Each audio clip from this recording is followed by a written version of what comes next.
This week, we're talking about how to build new habits.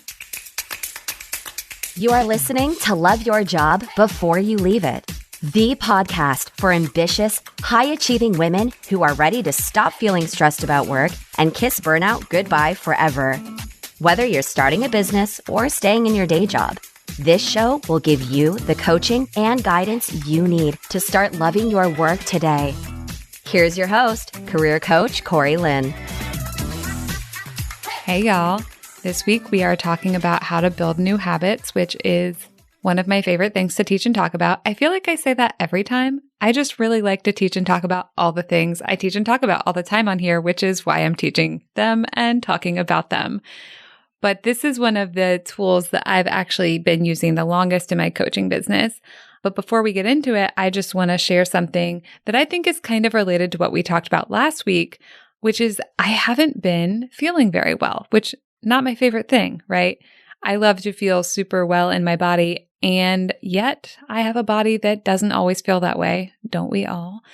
And last week we talked about failure, and I think that's related because when we don't feel well, sometimes we stop doing some of the stuff that we do when we're feeling better. So I know I talked last week about my little tiny running practice, and I did that for exactly 3 runs. And then I started feeling not very well. And so on the day that would have been my 4th tiny run, I decided not to run. And by I decided not to run, I mean, I pretty much stayed my ass in bed. So it's not like I got up and did all my other stuff and worked and didn't run. I didn't do anything. And I know, which we talked about last week, that's exactly the kind of thing where many of us then will fall out of our habit. We're like, well, I missed one, so basically everything's ruined, and I guess I'm just not a person who runs. And it's interesting because even with years of being a coach, this is an area where I still need to and do coach myself that like nothing's gone wrong. I'm not a failure. I haven't failed at my running practice.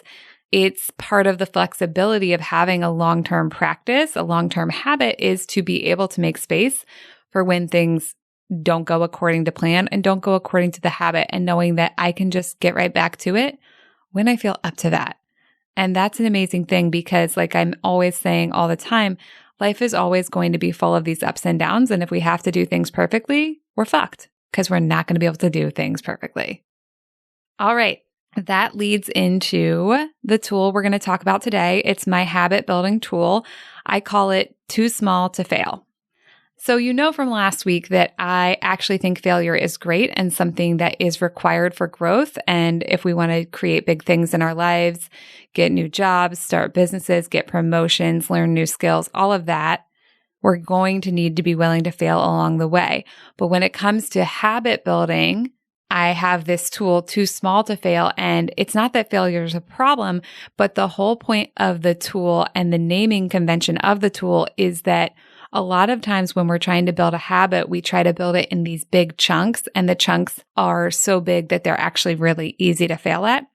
And when instead we use little teensy tiny chunks, it's actually much easier to do the habit than to fail at it because the chunk is so very tiny and doable. It actually, in many instances, requires less effort to do the thing than it would to even talk ourselves out of it. And this is such a great antidote to procrastination, analysis paralysis, and perfectionism. Because procrastination is when something seems like it's too big and going to be too much of a pain in the ass. We don't want to do it, so we don't. Analysis paralysis, like we're like thinking too hard about what we should be doing first and like what it entails and like what is the way to go about it. And then we don't do anything because we get paralysis. And then perfectionism is, of course, wanting to do it all perfectly. And then we don't start because we know we can't do it all perfectly, as I'm always saying. Now, I know from experience that a lot of y'all will not like this when you first hear about it, because there's something very sexy and exciting about imagining ourselves like just suddenly having this amazing new running habit, or just suddenly understanding this software completely in every way, or just suddenly writing the whole report and it's all perfect and we don't even need to edit it. But that is not how things in real life happen most of the time. In fact, almost never is that how it happens. And Instead, we usually just being like very stressed out and like biting all of our fingernails off and like drinking 6 coffees and having a glass of wine and feeling terrible about ourselves because we didn't start on the thing and we know that we're just going to have to do the whole thing later, probably in a rush. So you can use this tool for literally any single thing you want to accomplish, especially anything you feel intimidated about, anything you've been wanting to do for a while, but you've been putting off, big projects. Like I mentioned earlier, new software you have to learn. That's something I had a client specifically work on this with. But the example that we're going to use today is, let's just say your boss has asked you to create a huge PowerPoint presentation for the CEO. And your brain is totally losing its mind. The PowerPoint presentation needs to have this beautiful, grand, overarching vision, and it needs to really sell the CEO on why she should choose to do what you are planning to do. You're going to ask for resources, and you're going to ask for maybe even like, let's say, changes to structures and processes, changes to the way things are happening at work now. And it's really important that this PowerPoint deck be amazing. And if you're like most of us, your brain is like, I don't even know how to get started. What if she hates it? What if she hates it? I already hate it. I didn't even make it yet, right?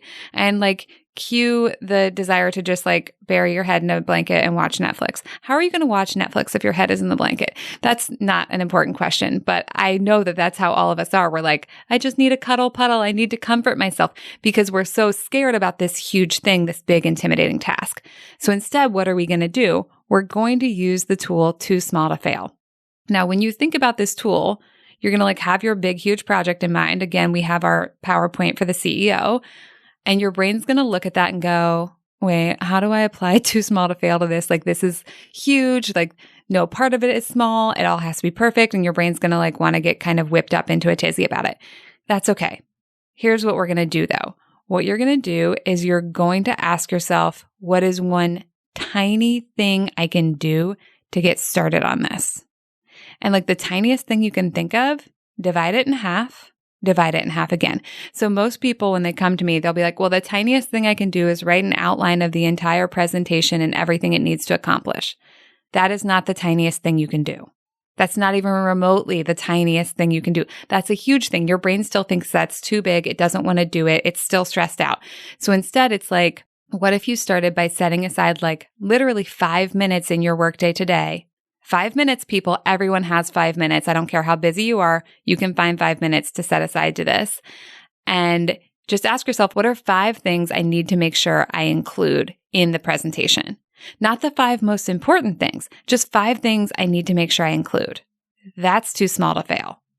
You just ask yourself something like that, and then we'll set another 5 minutes, right? So this is actually how it is about building habits. It can be for breaking down projects, but I like to think of it as a habit builder because we're not just going to do it once, right? So it's like we could start with, we're going to do 5 minutes today and 5 minutes tomorrow and 5 minutes the next day and do these like little teeny chunks. So when we're trying to build longer term sustainable habits that are going to be regular habits, we want to start with these really small time blocks. Like with the running practice, I started with 3 days a week and I literally run for like 2 blocks, y'all. It's by the time I'm like stopping, I'm maybe not even sweating. In fact, I'm probably not. That's how ridiculously small I'm talking about.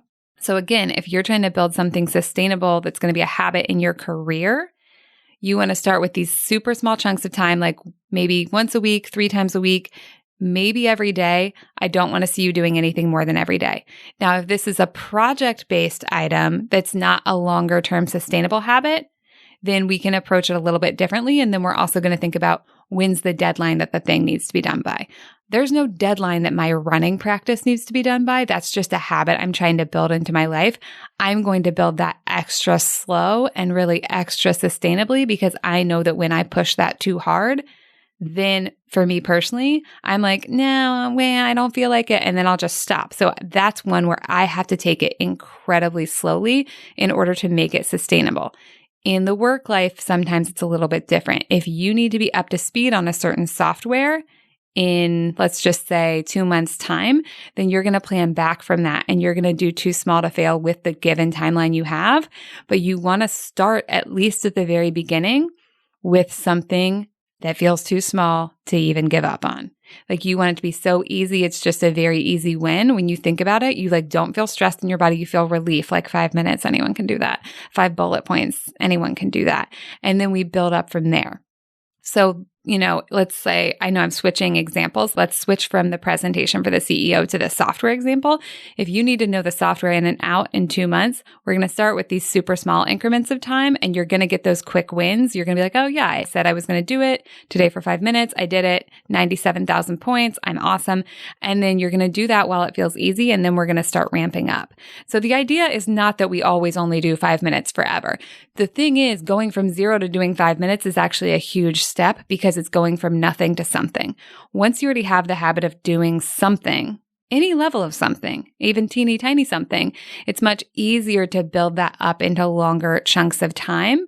And a few things happen. For one, you get resilience against the discomfort you feel about the activity. But for two, you get a lot more comfort with the activity. There's a part of the human brain that just likes familiar stuff. Literally, even if the familiar stuff isn't stuff we like, our brain likes it because it's familiar. Last time we did it, we literally didn't die. And our brain's like, okay, cool, this seems fine.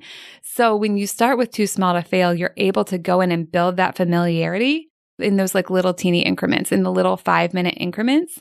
And then once you have that familiarity, you can ramp it up and spend more time learning or doing each time, and it'll build on itself. But when we start building the habit very slowly, that's how we get that beautiful long-term sustainable habit. And y'all, I teach and talk about work, but as I always say, you can use this tool on anything. You can, like me, use it on a movement practice. You can use it on a software at work. You can use it to get your presentation done. You can use it to change all of your work habits. Anything you do at work that's habitual, you can use this to change all of it. Now listen to me. Do not use it to change all of it at once. That is not too small to fail. That is huge. We only want to change a few, maybe one habit at a time. I know we're all overachievers here. I get it. I'm a recovering overachiever also, but that shit won't work. And that's just a recipe for failure, not the kind we want to go for. That's a recipe for we're going to fail because we tried to do too many things and we didn't actually give ourselves a chance to succeed. That is not the kind of failure we want. I mean, we're all going to get some of that sometimes because of who we are as people, and we all are always trying to try all the things and do all the things. So it's not that that's bad, but that's not what we want to do on purpose. That's not the growth edge we want to be pushing. Does that make sense? If that doesn't make sense, write in and write me questions because that's so important. I do not want that to go misunderstood. Okay, let's go back to our other example now. So we understand about how we're going to build the slower, sustainable habit. We understand how we can build a habit with a deadline.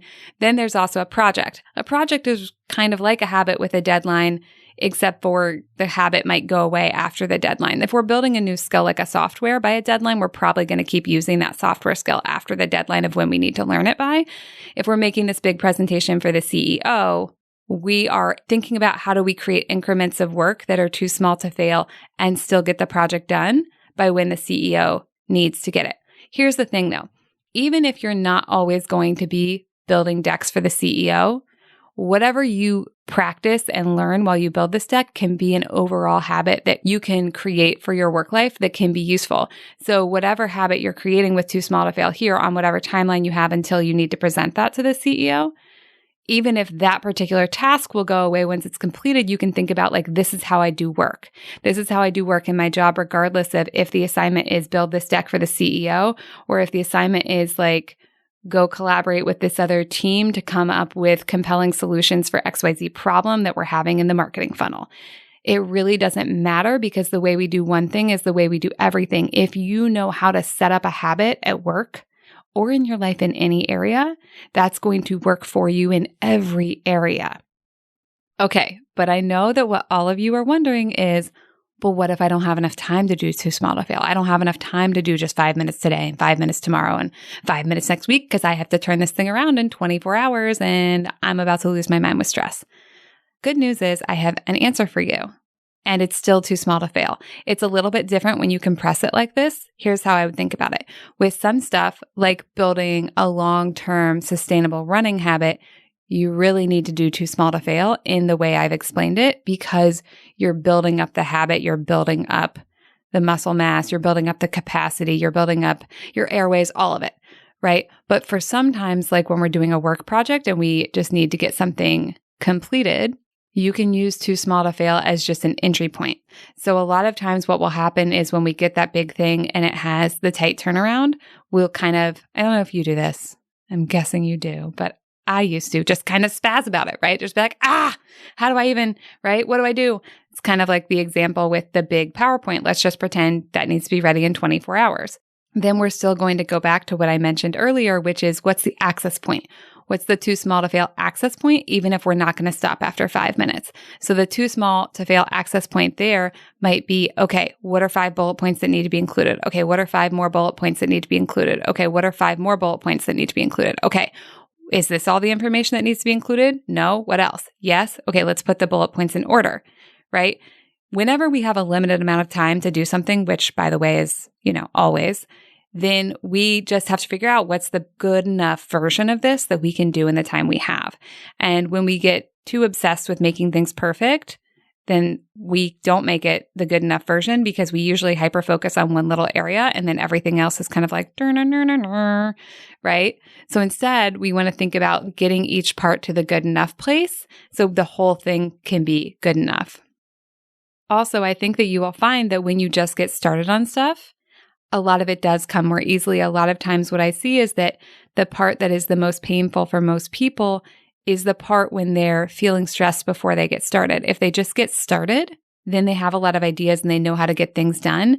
And they usually know who to ask for the parts that they don't know how to get done. Now, there is one other key ingredient here, and that's how you talk to yourself inside your head. Because if you just get started and then you tell yourself your 5 bullet points are stupid and that the CEO will never approve them, you're not going to feel like finishing it. Again, you're going to want to get the Netflix in the blanket.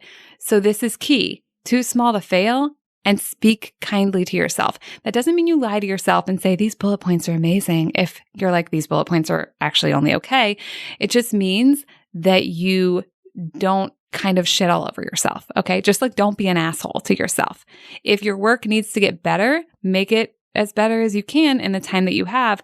Don't waste your time with empty self-criticism because that is pointless and will make you feel fucking terrible.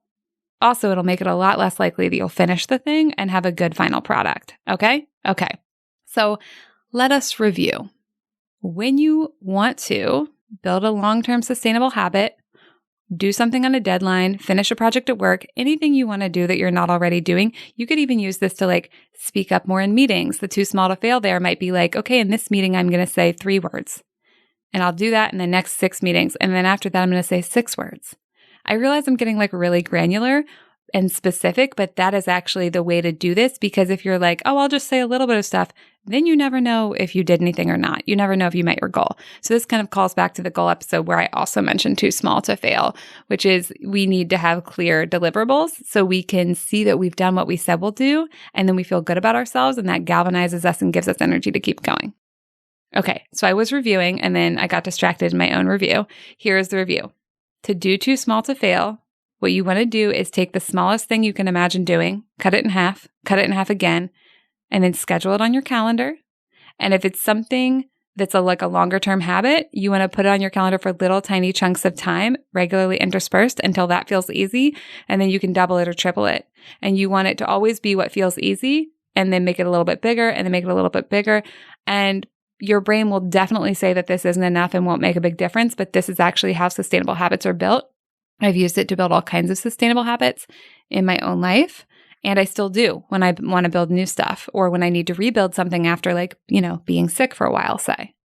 And of course, if you have to do it on a timeline, you can still use that in the slow process. And if it's a short timeline, the fast process is use too small to fail as an entry point to get you going, and then just keep using it over and over again back to back until your thing is done. Okay, now here's the fun part. I want y'all to think of something in your life that you want to do that you haven't been doing. And then I want you to use too small to fail on that thing this week. Actually use it the way I talked about. Do not do that thing where you just try to jump in and do it perfectly all day long, every day on the first try. Do not do that to yourself. Do it the way I taught you. Set aside maybe 5 minutes 3 times this week to start working on it. And then I want you to write me an email and tell me how it goes, because I want to know what you're going to be creating in your lives with this. And if you run into trouble and need extra help, I want to know about that too. That's what this podcast is for. So let me know how it goes. Thank you so much for listening to today's podcast. I've got some client openings coming up soon. You can learn more about them and about how to work with me at CoreyLynn.com. Thanks, y'all. Have a great week. Bye. Thank you for listening to Love Your Job Before You Leave It. We'll have another episode for you next week. And in the meantime, if you're feeling super fired up, head on over to CoreyLynn.com for more guidance and resources.